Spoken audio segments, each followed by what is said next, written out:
This presentation is over the Think, Pair, Share strategy as a formative assessment. So what is Think, Pair, Share? Well, it was originally an instructional strategy. However, if it's implemented correctly and at the end of a lesson, it can be a formative assessment. You can use this with any age group from preschool on up until college. However, if you're going to use writing, which is how we're using the formative assessment in this presentation, generally they need to be first grade and up. So Think, Pair, Share is reflection. So students reflect on what they think and they write it down. Collaboration, they pair up with a partner and they share ideas and decide what is most important, and then they share with the whole group. So why do we use it? Well, it's important to track our students' understanding, and this is a formative way to do that. That informs us of where students are at and what their misconceptions are and what their understanding level is at. It also provides think time, so students aren't just being called on right away. And also, going back to that think time, it improves responses because the more think time that students have, the more likely they are to think deeply and critically and come up with a better response. It's also in a controlled and safe environment, so it's kind of a gradual release almost, where students first write and reflect what they know, and they get a formulated idea, and then they share it, and they compare, and they expand it in their knowledge, and then they move on, and then they share it as a whole group. And then we use it because it gives feedback to both the teachers and the students, and it's a self-regulation thing. So the history of it is Professor Frank Lyman, he and his colleagues at the University of Maryland in 1981 created this.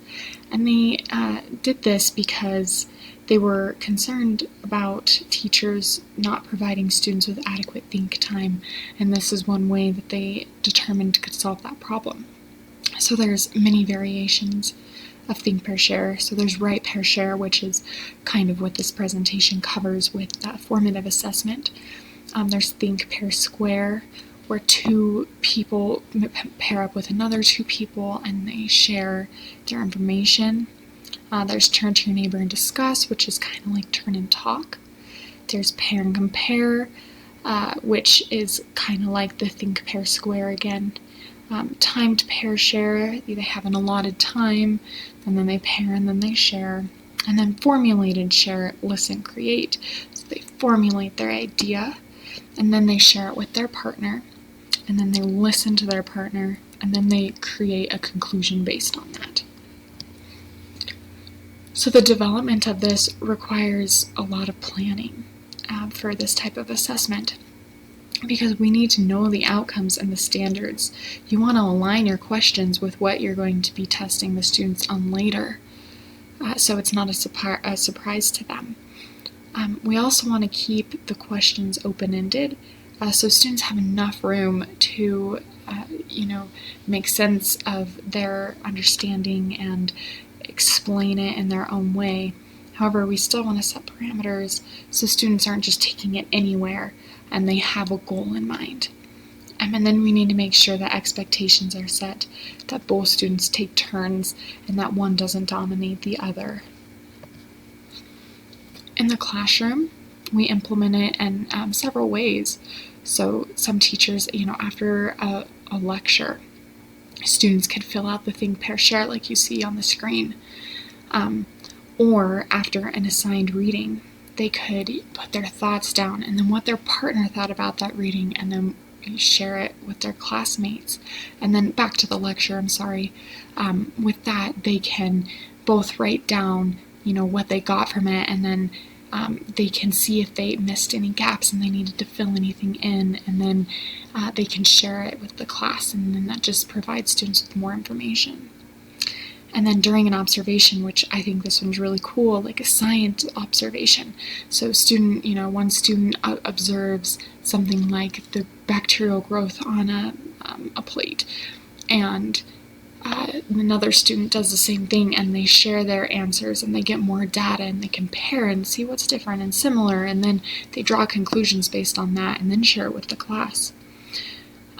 And then reflection, collaboration, and sharing with the whole group. Again, this is just how you implement it with the posing the question, providing them time to think and write, collaborate, and then share with the whole group. So some examples of implementing this into the classroom. I did a first grade example for language arts. So the question that I presented is, how will I describe the main character to my parents for first grade? So when you arrive home after school, you can tell your parents what you've learned in school today about character traits. So the students can discuss these main character traits and then compare and decide what is the most important and what they need to share with the entire class to explain that character in the best way that they can. And then fourth grade social studies, I did another one, and I really like this model. It's super think, pair, share. It just has a little extra onto it, and fourth graders would be more equipped to do the writing for this one. So I picked the topic from a social studies unit of what was the most important part of what you learned about mountain men. So they talk about what they think was the most important part, and then what their partner thinks. And then they decide what they think together they should share. And then they hear all of the other students talk about, or the pairs talk about what was most important to them. And then they can come with an overall conclusion of what really was the thing that I should take away from today. And then the final one that I included was something for high school. I wanted to, even though I'm in elementary ed, I wanted to make sure that there was some high school in here. And junior high, you could use this for elementary, junior high, or high school science, really.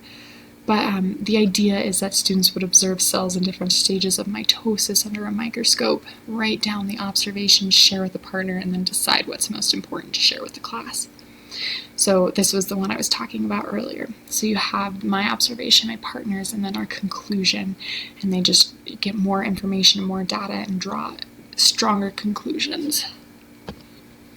So with the results, what do we need to do with them?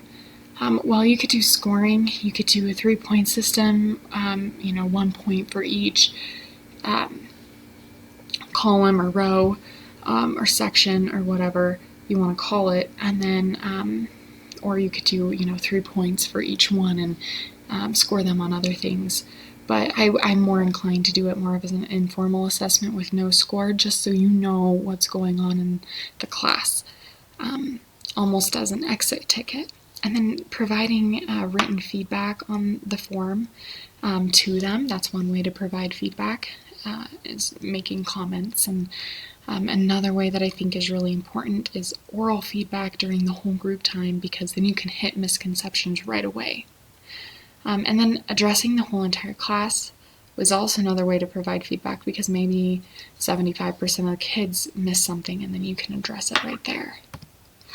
So the conclusions we can draw for this is it provides teacher and students with feedback, it guides teaching, it's for any grade level, it provides students with think time, which improves responses, and it's in a controlled, safe, low-stakes environment where students can really prepare their thinking.